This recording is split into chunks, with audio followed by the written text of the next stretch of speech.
Hello and welcome everyone. तो आज एक नया सा टॉपिक लेके आया हूँ, कोलिगेटिव प्रॉपर्टी, और उसमें भी स्पेशली हमको बात करना है एलिवेशन इन बॉइलिंग पॉइंट पे। The reason being the first one that is relative lowering of vapour pressure. I was already discussed in the previous video. In the today session I am going to explain the second one, that is elevation in boiling point. This one very important at the same time interesting also. जिनको elevation in boiling points में जितने भी doubts है, चाहे elevation in boiling points क्या होते हैं, उसका ग्राफिकल रिप्रेजेंटेशन कैसे समझते हैं, ठीक है, केबी क्या होता है, किन किन चीज़ों पे केबी डिपेंड्स करता है, तो मैं उन लोगों के लिए बोलना चाहता हूँ this video is your solution. बच्चों इस टाइम बहुत परेशान है, एग्जाम आने वाला है, कैसे होगा क्या होगा, इतना बड़ा सिलेबस, 15 चैप्टर 20 चैप्टर्स।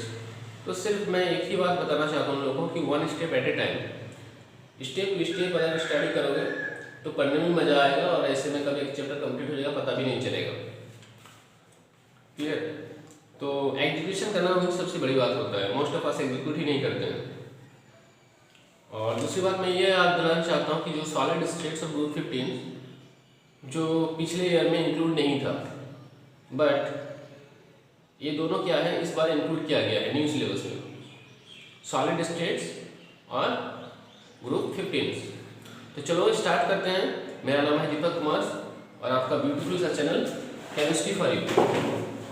आज का जो टॉपिक है वो है एलिवेशन इन बॉइलिंग पॉइंट्स।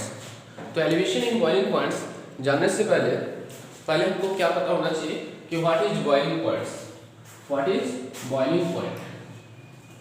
तो बॉइलिंग पॉइंट क्या है ना, boiling point it is the temperature. Boiling point क्या है ना, boiling point it is the temperature at which the vapor pressure of solution, the vapor pressure of solution or solvent, does not matter, becomes equal to its atmospheric pressure।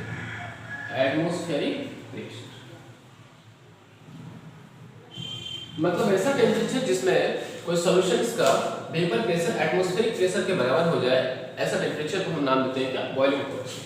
For example suppose मान लो मेरे पास एक containers है और एक containers में क्या है, एक सॉल्यूशंस है, डेफिनेटली क्या होगा, क्लोज वेसल में होगा। क्लियर? तो इसका कुछ ना कुछ इस सॉल्यूशन का नॉर्मल कंडीशन में एट 25 डिग्री सेंटीग्रेड में कुछ ना कुछ वेपर प्रेशर होगा, तो इसको हम बोलेंगे vapour pressure of the solution. बाहर का जो प्रेशर होगा उसको हम क्या प्रेशर बोलेंगे ना, एटमॉस्फेरिक प्रेशर। क्या होगा, एटमॉस्फेरिक प्रेशर, जिसको हम लोग बोलते हैं कितना, 180। और डेफिनेटली जो वेपर प्रेशर होता है सॉल्यूशंस का वो 180 से क्या होगा, कम होगा। वेपर प्रेशर ऑफ सॉल्यूशन एक कम होगा, किससे कम होगा ना, 180 से क्या कम होगा। तो जैसे हम यहाँ पे टेम्परेचर यूज करेंगे तो टेम्परेचर यूज करने से इसका वेपर प्रेशर धीरे धीरे क्या होगा, इंक्रीज होगा, और इंक्रीज होके एक समय क्या आएगा जब इसका वेपर प्रेशर इक्वल हो गया है, किसके इक्वल हो गया, एटमॉस्फेरिक प्रेशर, यानी 180 के बराबर हो गया है। और जिस टेम्परेचर में इसका वेपर प्रेशर 180 के बराबर होता है उस टेम्परेचर को हम बोलते हैं क्या, बॉइलिंग पॉइंट। तो boiling point the temperature at which the vapour pressure of solution become equal to its atmospheric pressure. जैसे मान लो तुम लोग पता है, क्या पता है कि अगर मान लो सपोज मान लो यहाँ पे मेरे पास क्या है, प्योर सॉल्वेंट है, और प्योर सॉल्वेंट मान लेते हैं यहाँ पे क्या है, वाटर प्रेजेंट है, ठीक है, और बाहर का जो प्रेशर है वो कितना है, 180 है। तो जैसे जैसे मैं टेम्परेचर को बढ़ाता हूँ तो ये वाटर का जो वेपर प्रेशर वो किसके बराबर हो जाता है, 180 के बराबर हो जाता है। तुमको पता है कि boiling point of water is 100 degree centigrade, मतलब 100 डिग्री सेंटीग्रेड तक मैं बढ़ाऊंगा तो इसका जो वेपर प्रेशर 180 के बराबर हो जाएगा। By the definition of boiling points हम बोल सकते हैं कि 100 डिग्री सेंटीग्रेड में वाटर का वेपर प्रेशर 180 के बराबर हो गया, मतलब 100 degree centigrade is what, boiling point of water, boiling point of water. Next अपन देखते हैं कि एलिवेशन इन बॉइलिंग पॉइंट्स क्या होते हैं। एलिवेशन इन बॉइलिंग पॉइंट्स, तो elevation in boiling points, elevation का मतलब इंक्रीज करना, एलिवेट करना, एलिवेशन इन बॉइलिंग पॉइंट।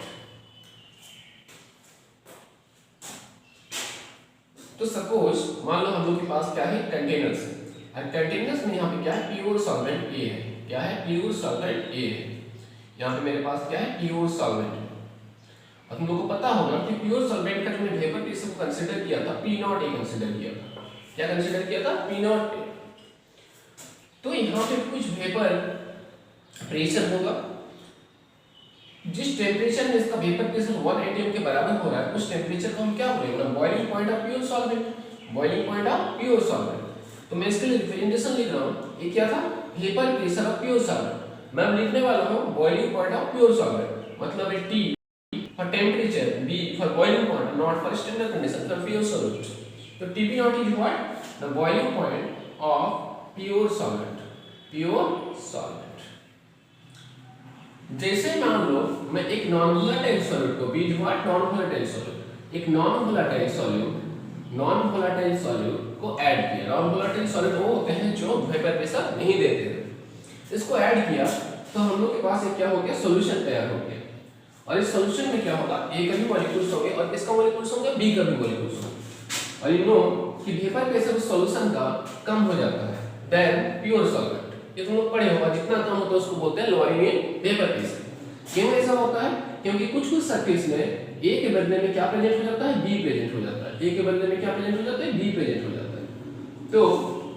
तो क्या होता है, जो वेपर प्रेशर, क्योंकि बी तो नॉन वोलेटाइल है, बी वेपर प्रेशर देने वाला नहीं है, तो ए का जो वेपर प्रेशर थोड़ा सा डिक्रीज आता है।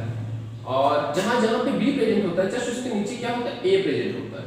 तो ए वेपोराइज नहीं हो पा रहा है, ए वेपोराइज नहीं हो पा रहा है। इसका मतलब यहाँ पे जो वेपर प्रेशर है सॉल्यूशन का, वो डेफिनेटली कम होगा। किससे कम होगा ना, P0 ए। और जितना कम होता है उसी को हम बोलते हैं लोअरिंग इन वेपर प्रेशर। अब सवाल ये है कि जिस टेम्परेचर में ए सॉल्वेंट बॉयल हो रहा था, क्या उसी टेम्परेचर में ये सॉल्यूशन भी बॉयल होगा, क्या उससे ज्यादा टेम्परेचर लगेगा, क्या उससे कम टेम्परेचर लगेगा। सपोज हम ये मान लेते हैं कि TBS boiling point of solution, TBS boiling point of solution. अब सवाल यहाँ पे है कि TB0 इक्वल टू TBS और TB0 ग्रेटर देन TBS और TBS greater than TB0। Which statement is correct? now ध्यान दो थोड़ा सा कि एक वेपर प्रेशर कम दे रहा है। सपोज मान लेते हैं अगर मैं यहाँ पे 10 डिग्री सेंटीग्रेड यूज कर रहा हूँ और यहाँ पे मैं 10 डिग्री सेंटीग्रेड यूज कर रहा हूँ, तो इसका जो वेपर प्रेशर होगा वो ज्यादा होगा इन कंपेयर टू सॉल्यूशन, क्योंकि इसमें वेपर बनने का जो टेंडेंसी है ए का वो थोड़ा सा कम है due to the presence of non volatile solute B. तो यहाँ पे सपोज हम मान लेते हैं इसका नॉर्मल जो वेपर प्रेशर है ये 0.2 atm है। कितना है, 0.2 atm। तो इसके कंपेयर में 10 डिग्री सेंटीग्रेड में हमें बात करूं तो इसका वेपर प्रेशर कितना हो जाएगा, उससे कम होगा 0.1 atm सपोज मान के चलते हैं। तो अब बताओ कि इस 0.1 atm को 1 atm तक पहुंचाने के लिए ज्यादा टेम्परेचर लगेगा या 0.2 atm को 1 atm तक पहुंचाने में ज्यादा टेम्परेचर लगेगा। डेफिनेटली इसमें ज्यादा टेम्परेचर लगेगा, क्योंकि इसमें जो 1 atm और 0.1 के बीच डिफरेंस क्या है, ज्यादा है। यहाँ पर डिफरेंस थोड़ा सा क्या है, कम है। इसका मतलब इस सॉल्यूशन का तो वेपर प्रेशर कम होगा, लेकिन उस सॉल्यूशन को बॉयल होने में ज्यादा टेम्परेचर लगेगा देन प्योर सॉल्वेंट। तो हम बोल सकते हैं कि मेरा कौन सा स्टेटमेंट सही है, ये वाला स्टेटमेंट सही है। तो ध्यान दो, वेपर प्रेशर हमेशा सॉल्यूशन का क्या होता है, ज्यादा होता है, सॉरी सॉल्वेंट का ज्यादा होता है, लेकिन बॉइलिंग पॉइंट हमेशा किसका ज्यादा होता है, सॉल्यूशन का ज्यादा है due to the presence of non volatile solute जो वेपर प्रेशर नहीं देता है। क्लियर। तो अब सवाल ये आता है कि कितना इंक्रीज आया, किसमें इंक्रीज आया, बॉइलिंग पॉइंट में इंक्रीज आया और वेपर प्रेशर में क्या है, लोअरिंग आया। तो कितना इंक्रीज आया जबकि मैंने एक नॉन वोलेटाइल सॉल्यूट को ऐड किया, तो डिफरेंस कितना आया ना, TBS माइनस TB0। ये डिफरेंस कब देखने को मिला, जब एक नॉन वोलेटाइल सॉल्यूट को मैंने ऐड किया। तो जो डिफरेंस आया उसी को हम बोलते हैं क्या, एलिवेशन इन बॉइलिंग पॉइंट। तो elevation in boiling point is what, the difference in boiling point of solution to the solvent when a non-volatile solute is added on the pure solvent। इसी को हम बोलते हैं क्या, एलिवेशन इन बॉइलिंग पॉइंट। तो change in boiling point delta TB, delta TB को हम बोलते हैं चेंज इन बॉइलिंग पॉइंट, और इसको हम बोल सकते हैं ये टीबीएस क्या था, boiling point of solution, TB naught क्या था, boiling point of solvent. Clear, delta TB is elevation in boiling point.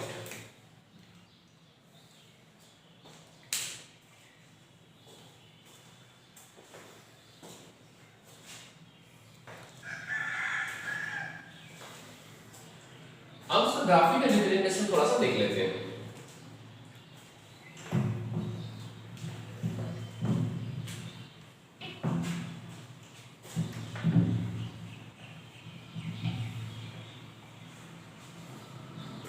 Graphical representation थोड़ा सा देख लेते हैं। सपोज मान लो मैं यहाँ पे लिया, इस एक्सिस में क्या लिया, टेम्परेचर लिया, और इस एक्सिस में क्या लिया, वेपर प्रेशर लिया। देख रहे हो यहाँ पे टेम्परेचर, यहाँ पे क्या है, वेपर प्रेशर। एक पर्टिकुलर टेम्परेचर पे मैं अगर बात करूँ फॉर ए गिवन टेम्परेचर कि वेपर प्रेशर जो होगा वो किसका ज्यादा होगा, सॉल्वेंट का ज्यादा होगा कि सॉल्यूशन का ज्यादा होगा। हम लोग पढ़े अभी पीछे थोड़ा सा कुछ देर पहले हम लोग देखें कि वेपर प्रेशर जो होता है सॉल्वेंट का ज्यादा होता है।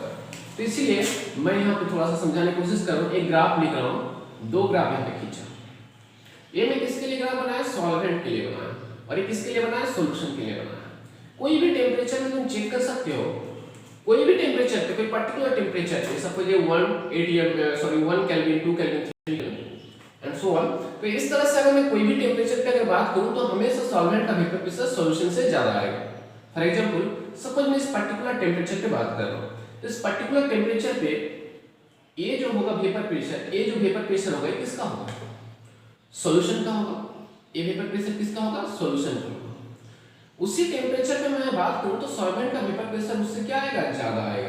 ये वाला जो वेपर प्रेशर, ये जो पॉइंट में लिखा, ये वेपर प्रेशर किसका होगा, सॉल्वेंट का होगा। क्लियर, तो कोई भी पर्टिकुलर पॉइंट पे बात करो तो सॉल्वेंट का वेपर प्रेशर हमेशा सॉल्यूशन से ज्यादा होगा। सॉल्यूशन में कम क्यों होगा, क्योंकि सॉल्यूशन में क्या प्रेजेंट है, नॉन वोलेटाइल सॉल्यूट प्रेजेंट है, जो खुद भी वेपोराइज नहीं हो रहा, दूसरा को भी वेपोराइज करने से रोक रहा है। तो अब सवाल यह है, जैसे जैसे मैं टेम्परेचर को बढ़ाता हूं, जैसे जैसे मैं टेम्परेचर को क्या करता हूं, बढ़ाता हूं, तो वेपर प्रेशर इंक्रीज करता है, वेपर प्रेशर इंक्रीज करता है। इसलिए ग्राफ देखो अपवर्ड की तरफ, जैसे जैसे मैं टेम्परेचर को बढ़ा रहा हूं वेपर प्रेशर धीरे-धीरे क्या हो रहा है, इंक्रीज हो रहा है। इसका वेपर प्रेशर क्या हो रहा है, इंक्रीज हो रहा है। ये मान के चलूं कि ये जो मेरा है, ये जो मैं वेपर प्रेशर का जो मार्क किया इसमें, ये 180 है। ये 180 मतलब ये एटमॉस्फेरिक प्रेशर है। और ये भी मैं तुम लोग को बताया कि हमेशा जो सॉल्वेंट है, सॉल्यूशन है, उसका जो वेपर प्रेशर 180 से क्या होगा, कम होगा। तो जैसे जैसे मैं टेम्परेचर को बढ़ाया, जैसे जैसे मैं टेम्परेचर को बढ़ाया, तो इसका वेपर प्रेशर बढ़ने लगा, और एक समय आया जब इसका वेपर प्रेशर बराबर हो गया, किसके बराबर हो गया, 180। तो उसका जो कॉरस्पॉन्डिंग टेम्परेचर होगा, उसका जो कॉरस्पॉन्डिंग टेम्परेचर होगा, उसको हम बोलते हैं boiling point according to definition. तो ये क्या हो जाएगा, ये बॉइलिंग पॉइंट किसका हो जाएगा, इस सॉल्वेंट का वेपर प्रेशर बराबर हुआ है 180 के बराबर। तो इस वेपर प्रेशर, इस टेम्परेचर को हम क्या बोलेंगे, टीबी नॉट। टीबी नॉट मतलब boiling point of pure solvent. ठीक उसी तरह से सॉल्यूशन को भी टेम्परेचर दोगे तो सॉल्यूशन का भी वेपर प्रेशर धीरे-धीरे क्या होगा, इंक्रीज होगा, और एक समय आएगा प्रेशर बराबर हो जाएगा। तो थोड़ा सा बाद में उसका वेपर प्रेशर बराबर हुआ किसका, 180। उसके लिए हमको थोड़ा सा ज्यादा टेम्परेचर चाहिए। तो ग्राफ से समझ सकते हो कि ये जो टेम्परेचर में यहाँ पे मान किया TBS, ये क्या है, बॉइलिंग पॉइंट ऑफ सॉल्यूशन। तो बताओ बॉइलिंग पॉइंट जो सॉल्यूशन है वो ज्यादा है किससे, बॉइलिंग पॉइंट ऑफ सॉल्वेंट से, लेकिन वेपर प्रेशर जो है वो सॉल्वेंट का ज्यादा है किससे, सॉल्यूशन से। कहने का मतलब है अगर मान लो प्योर सॉलिड वाटर मेरे पास है, तो मैं इसका गर्म किया, टेम्परेचर बढ़ाया 1 केल्विन 2 केल्विन इस तरह से बढ़ाया, जब मैं 100 डिग्री सेंटीग्रेड तक पहुंचा दूंगा तो ये वाटर वेपोराइज होने लगेगा, उसका वेपर प्रेशर 180 के बराबर हो जाएगा। तो ये जो टेम्परेचर होगा 100 डिग्री सेंटीग्रेड। सपोज मैंने शुगर ऐड कर दिया, sugar is non volatile solute, तो ऐड करने के बाद सॉल्यूशन बन गया, तो उसको बॉयल करने में, उसको 180 तक पहुंचाने में उससे इस pure solvent, pure water compare में थोड़ा सा ज्यादा टेम्परेचर यूज करना पड़ेगा। तो जितना ज्यादा करना पड़ा उसी को बोलते हैं, ये जो डिफरेंस दिख रहा है, ये जो डिफरेंस दिख रहा है, इसी को हम बोलते हैं क्या, एलिवेशन इन बॉइलिंग पॉइंट। ये जो डिफरेंस लिखा उसी को हम बोलते हैं एलिवेशन इन बॉइलिंग पॉइंट, जिसको हमने रिप्रेजेंट किया था डेल्टा टी बी। मान लो 100 डिग्री सेंटीग्रेड में वाटर बॉयल हो गया, वाटर का वेपर प्रेशर 1 atm के बराबर हो गया, लेकिन ग्लूकोज का और वाटर का सॉल्यूशन को बॉयल करने में 120 डिग्री टेम्परेचर यूज करना पड़ा। तो ये 100 डिग्री सेंटीग्रेड है और ये मेरा 120 डिग्री सेंटीग्रेड है। ये मैं ग्लूकोज और वाटर का सॉल्यूशन के लिए बॉइलिंग पॉइंट में बात किया, ये सिर्फ वाटर के लिए बात किया। तो डिफरेंस इन टेम्परेचर कितना होगा 120 माइनस 100, इसी को हम बोलते हैं क्या 120 माइनस 100, इसी को हम बोलते हैं क्या elevation in boiling point. Boiling point में जो इंक्रीज, तो ये दोनों का था ग्राफिकल रिप्रेजेंटेशन। अब देख लेते हैं कि एलिवेशन इन बॉइलिंग पॉइंट देखा गया एक्सपेरिमेंटली कि elevation in boiling point delta TB ये डिपेंड करता है किस पे, मोलरिटी पे। किस पे डिपेंड करता है, मोलरिटी पे। मोलरिटी का मतलब हम लोग को पता है number of moles of solute present in 1 kg और 1000 ग्राम ऑफ सॉल्वेंट। जैसे इसको इस प्रोपोर्शनलिटी को हटाओगे तो यहाँ पे कांस्टेंट आना तय है। कांस्टेंट क्या है, k है, और मैं यहाँ पे लिख रहा हूँ kb बॉइलिंग पॉइंट के लिए। तो इस कांस्टेंट का क्या नाम है, ये जो kb आया इस kb का क्या नाम है, तो इसको समझते हैं कि what is kb, what it tells.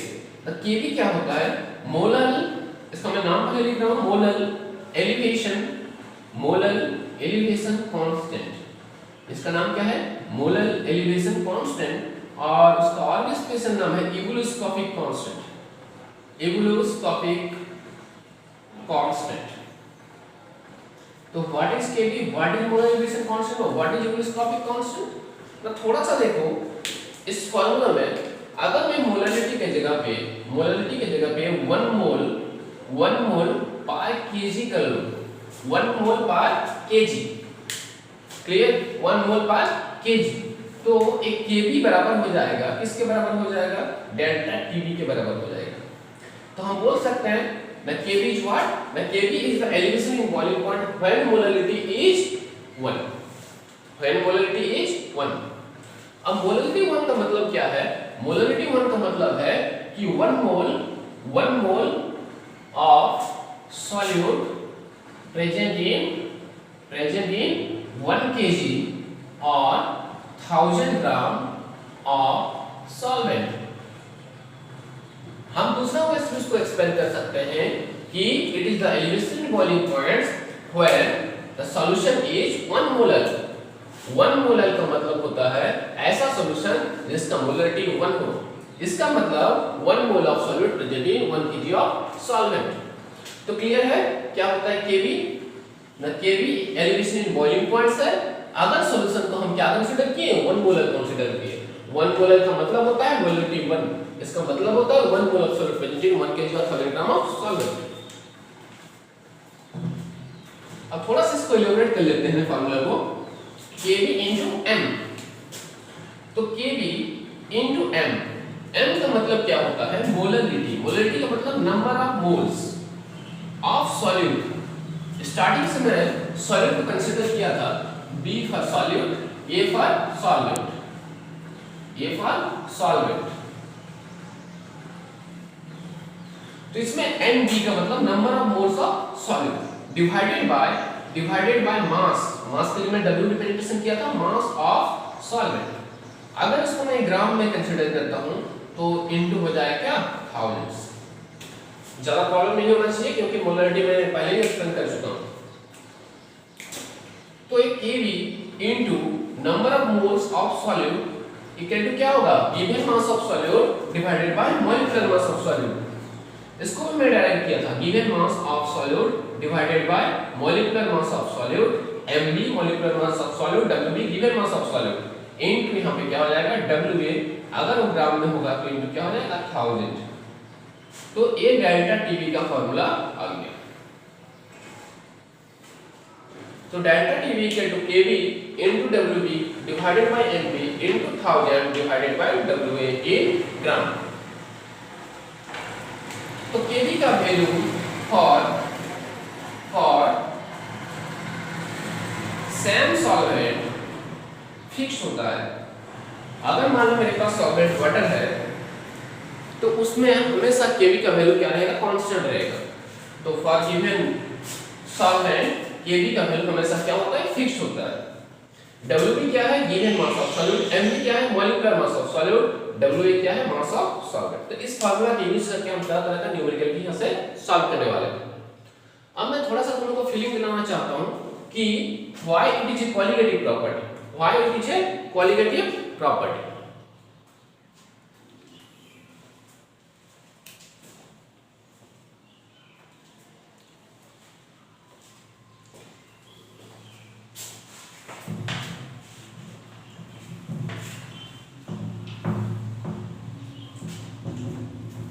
तो ध्यान दो, सपोज मान लो हम लोग के पास एक क्या है, solvent, pure solvent, pure solvent. तो जिस टेम्परेचर पे इसका वेपर प्रेशर 1 atm के बराबर होता है, उस टेम्परेचर को हम बोलते हैं क्या, boiling point of solvent, TB not. हमने क्या किया, यहाँ पे 2 मोल ग्लूकोज को ऐड किया, तो एक क्या बन गया, सॉल्यूशन बन गया। तो इस सॉल्यूशन का जो वेपर प्रेशर होगा वो तो कम होगा, लेकिन इसको बॉयल करने में उससे ज्यादा टेम्परेचर लगेगा, उसको हम बोलते हैं TBS। सपोज मान लो सॉल्यूशन 1 था तो TBS 1। तो elevation in boiling point delta TB equal to क्या हो जाएगा ना, TBS 1 minus TB naught. Suppose इसका जो बॉइलिंग पॉइंट था वो कितना था, 20 डिग्री सेंटीग्रेड था, मतलब इस प्योर सॉल्वेंट को बॉयल करने में 20 डिग्री सेंटीग्रेड की जरूरत पड़ा। जैसे हमने 2 मोल्स ग्लूकोज को ऐड कर दिया तो उसको बॉयल होने में 40 डिग्री सेंटीग्रेड टेम्परेचर की जरूरत पड़ा। तो change in boiling points 40 degree centigrade minus 20 degree centigrade equal to 20 degree centigrade. क्यों 40 डिग्री करना पड़ा, क्योंकि इसमें हम लोग क्या डाल दिया है, एक नॉन वोलेटाइल सॉल्वेंट को ऐड कर दिया है, जिसको बॉयल होने में ज्यादा टेम्परेचर लगेगा, जिसको बॉयल होने में ज्यादा टेम्परेचर लगेगा। सिमिलर वे में हम 2 मोल के बदले में कितना मोल यूज कर रहे हैं, 4 मोल ग्लूकोज को ऐड कर रहे हैं। तो जैसे हम लोग 4 मोल ग्लूकोज या तो 4 mole sugar, don't matter, 4 mole sugar को मैंने यहाँ पे ऐड किया, तो यहाँ पे और एक दूसरा सॉल्यूशन बन गया, जिसको हम लोग सॉल्यूशन 2 बोल रहे हैं। तो क्या होगा कि अगर इसमें 40 डिग्री सेंटीग्रेड का यूज करना पड़ा, तो यहाँ पे उससे ज्यादा 80 डिग्री सेंटीग्रेड यूज करना पड़ेगा इस सॉल्यूशन को बॉयल होने में, क्योंकि इसमें नंबर ऑफ मोल्स कम था, यहाँ पे नंबर ऑफ मोल्स ज्यादा हो गया, मतलब ज्यादा सरफेस में यहाँ पे जो नॉन वोलेटाइल सॉल्यूट यहाँ पे ऑक्युपाइड हो जाएगा, जिसके चलते वेपर प्रेशर कम होगा और बॉइलिंग पॉइंट क्या हो जाएगा, ज्यादा हो जाएगा। तो change in boiling point delta TB equal to क्या हो जाएगा, 80 माइनस 20 इट विल बी 60। तो यह हमेशा ज्यादा आएगा। तो ज्यादा क्या आया, elevation in boiling point, it depends upon the number of moles used in the solution, that's why it is called colligative property.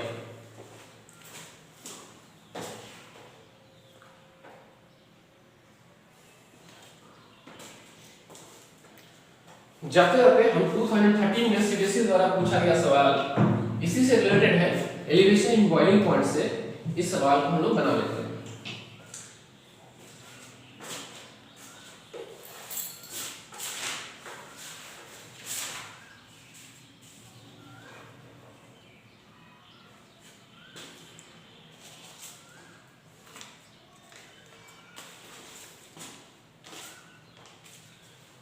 Eighteen gram of glucose, milligram का question, 18 gram of glucose, 18 gram of glucose जिसका formula दिया हुआ है C6H12O6, molar mass 180, देखो कितना आसान कर दिया है, मोलर मास 180 ग्राम पर मोल, डिजॉल्विंग ये 2013 CBSE, ये NCERT प्रॉब्लम है, NCERT example 2.7, dissolving 1 kg of water in a saucepan,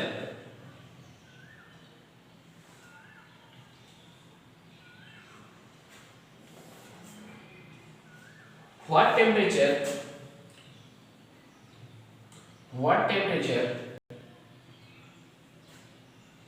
will this solution boil?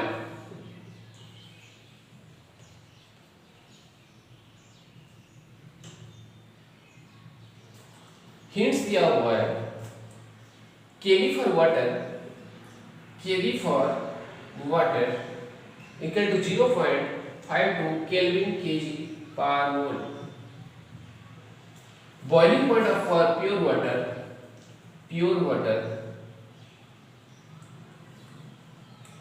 273.15.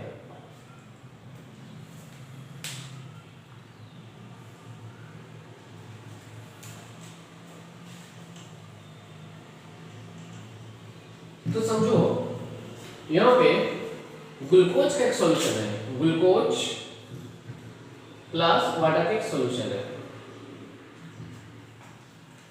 Glucose को मैं मान के चल रहा हूँ B और वाटर को मान के चल रहा हूँ A मेरा सॉल्यूट, A मेरा सॉल्वेंट। तो WB कितना ग्राम ग्लूकोज बोला है? 18 ग्राम ऑफ ग्लूकोज। तो 18 ग्राम ग्लूकोज को डिसॉल्व किया गया है 1 kg of water, means WA mass of solvent, mass of water कितना? 1000 gram. Clear? What temperature will this solution boil? तो सॉल्यूशन का बॉइलिंग पॉइंट्स कितना होगा? जबकि केवी का वैल्यू दिया हुआ, वाटर का बॉइलिंग पॉइंट दिया हुआ है। तो हम लोग फार्मूले से आते हैं, delta TB equal to KB into molarity. Molarity का मतलब number of moles of solvent divided by mass of solvent in grams. तो इसमें मल्टीप्लाई क्या हो जाएगा? थाउजेंड्स। अब एनबी के बदले में मैं लिख सकता हूं WB divided by NB. NB क्या होता है ना? Molecular mass of solute. तो molecular mass of solute question दिया हुआ है, ग्लूकोज का मॉलिक्यूलर मास कितना है? 180। तो हम यहां से इस फार्मूले से डेल्टा टीवी निकाल सकते हैं। केवी कितना? 0.52 into 18 into 1000 divided bye 180 into WA 1000। तो 1000 कैंसिल आउट। तो ये आ गया डेल्टा टीवी। तो डेल्टा टीवी की वैल्यू क्या होता है? Elevation in boiling point. Elevation in boiling points का मतलब boiling points of solution minus boiling points of pure solvent. तो डेल्टा टीवी कैसे आ जाएगा? इस प्योर सॉल्वेंट कौन है? वाटर है। वाटर का बॉइलिंग पॉइंट कितना दिया हुआ है ना? Delta TB equal to TBS minus 273.15। तो ये जो डेल्टा टीवी यहां से मिल जाएगा, जैसे पुट करोगे TBS boiling point of solution यहां से निकल जाएगा। Okay, I hope you understood this. तो इसमें और कुछ नहीं है, इससे रिलेटेड दो ही न्यूमेरिकल्स है। ये न्यूमेरिकल्स 2013 CBSE पूछा था। थैंक यू भाई।